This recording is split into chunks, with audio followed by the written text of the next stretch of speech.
कृष्णाय नमो नमः। अध्याय 7 श्लोक संख्या 23।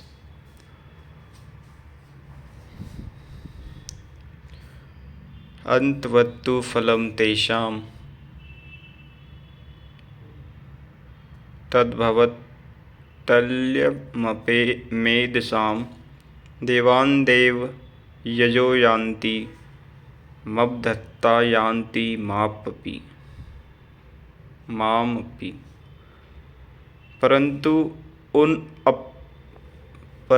उन अल्प बुद्धि वालों का वह फल नाशवान है। आज फल है तो भोगते भोगते नष्ट हो जाएगा, इसलिए नाशवान है।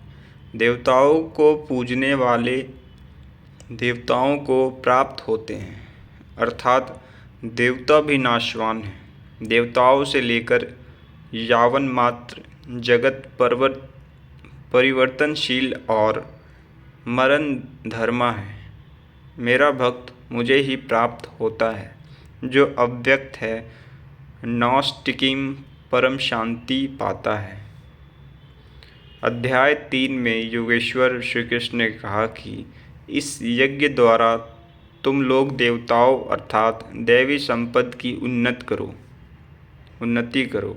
ज्यों ज्यों दैवी संपत्ति की उन्नति होगी, वही तुम्हारी उन्नति होगी। क्रमशः उन्नति करते करते परम श्रेय को प्राप्त कर लो। यहाँ देवता उस दैवी संपत्ति का समूह है जिसे परम देव परमात्मा का देवत्व अर्जित किया जाता है। दैवी संपत्ति मोक्ष के लिए है, जिसके 26 लक्षणों का निरूपण गीता के 16वें अध्याय में किया गया है। देवता हृदय के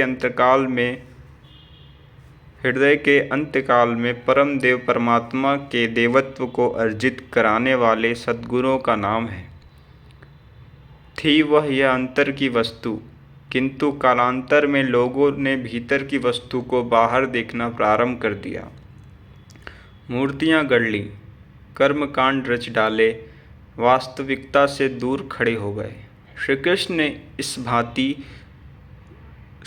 ने इस भांति का निराकरण उपयुक्त 4 श्लोकों में किया। गीता में पहली बार अन्य देवताओं का नाम लेते हुए उन्होंने कहा कि देवता होते ही नहीं, लोगों की श्रद्धा जहाँ झुकती है, वहाँ मैं ही खड़ा होकर उनकी श्रद्धा को पुष्ट करता हूँ, और मैं ही वहाँ फल भी देता हूँ। वह फल भी नश्वर है, फल नष्ट हो जाते हैं, कल्पित देवता नष्ट हो जाते हैं, और ऐसे देवताओं को पूजने वाला भी नष्ट हो जाता है। जिनका विवेक नष्ट हो गया है, वे मूढ़ बुद्धि ही अन्य देवताओं को पूजते हैं। श्री कृष्ण तो यहाँ तक कहते हैं कि अन्य देवताओं को पूजने का विधान ही अयुक्ति संगत है।